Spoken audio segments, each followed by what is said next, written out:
What's going on, everybody? It's Jose Maldonado with Ringside Intel, and today we're going to be talking about one of the most anticipated events of every wrestling calendar year, the G1 Climax tournament.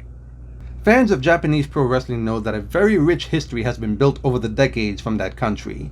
Large companies such as All Japan Pro Wrestling Noah, and others have left their mark over the decades. But if we're talking about the top company from that country, especially in recent years, we have to talk about New Japan Pro Wrestling. Since its formation in 1972 by the legendary Antonio Inoki, it has featured a litany of legendary matches and talents. And one of the signature events that has featured a ton of that talent is their annual G1 Climax tournament. So what is the G1 Climax? Well, it's an annual tournament usually held every August where a number of participants are broken up into blocks, typically 2 blocks, although sometimes it has been formatted for 4, and the competitors compete in round-robin style tournaments to try to win their block and advance to the finals where we crown our winner. For those unfamiliar with the round-robin style tournament, this is where each participant faces each other participant one at a time until the block is complete. At the end of the block, whoever has the most points advances to the finals where we crown our winner. So a little bit of history on the tournament, which has gone through several different names since its iteration in 1974. It's been known as the World League, the MSG League, the IWGP League, and even once as the World Cup Tournament before it took on its well-known moniker of today, the G1 Climax. Some of the big names that competed in the early iterations of that tournament, well, obviously the founder of the company, Antonio Inoki, who won it several times, but how about names like 2-time winner Andre the Giant or 1983 winner Hulk Hogan? That's just a little bit of the taste of the legends that have passed through the ranks of New Japan and competed in this tournament over the years. Once Antonio Inoki started to step aside a bit as a full-time competitor, we got into the 90s where we got legendary Japanese names such as Riki Choshu, Hiroshi Tenzan, Tatsumi Fujinami, and Masahiro Chono, just to name a few, as some of the winners and stars of the G1 Climax throughout that decade. Fast forward into the 2000s to the present, where you get another host of recent legends such as Hiroshi Tanahashi, Shinsuke Nakamura, Tetsuya Naito, Kota Ibushi, and even Kenny Omega winning the tournament in recent years. So what grand prize awaits the winner of the tournament? Well, in the earlier iterations, it was just the glory of winning the tournament, and you get a real nifty trophy to go with it too. But in recent years, they've introduced a Money in the Bank / Royal Rumble style prize to where the winner gets to cash in a title opportunity of their choosing at New Japan Pro Wrestling's signature event, Wrestle Kingdom at the Tokyo Dome.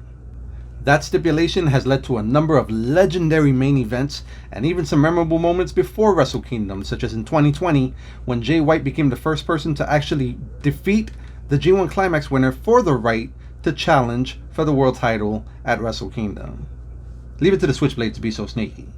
So why have fans been so invested in the G1 Climax over the years? Well, everybody loves themselves a good tournament. The round-robin style aspect leads to some very dynamic matchups that we normally wouldn't see, and those matchups can lead to some absolute classics. That's the main reason people tune into the G1 Climax. The match quality. The amount of incredible matches that the tournament has produced over the years is staggering, coming from a lot of wrestlers where you would expect fantastic matches and some that you wouldn't, which is another hitch that makes the tournament so interesting. The underdogs. A lot of wrestlers over the years would have to find themselves coming from behind, down in the points early in the block, to come through at the end and try to make their way to the finals. Makes for very exciting wrestling. Also, there's some wrestlers that maybe, not the greatest win-loss record otherwise, but get hot during the tournament and start making a run. All of a sudden, fans are invested. A lot of different reasons that fans like to tune in for this G1 Climax every year. The sheer variety of competitors you get is another aspect that fans love as well. One of the best examples I can give you is the true menace of the G1 Climax every year, Toru Yano.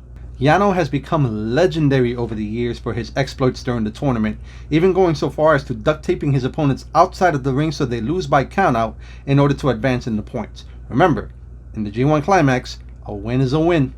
And then you have the special guests, big names in the industry that just love to compete in the G1 Climax for the sake of being able to say that they did it. Names as big as Jon Moxley, who a couple of years ago made it his point to compete in the tournament just to get that on his resume, and the matches that he produced were super memorable. And there are a ton of other reasons why the G1 Climax is so beloved by fans. The round-robin style tournament is not a style that you typically see in other companies, so it makes this tournament an event very unique, which is huge.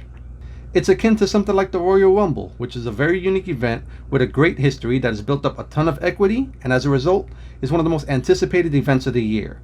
That's what the G1 Climax represents for New Japan Pro Wrestling.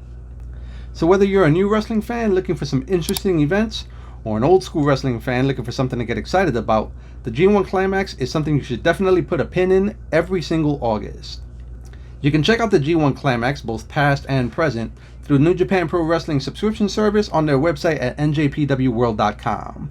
And you can check us out at RingsideIntel.com, where we have tons of cool combat sports content.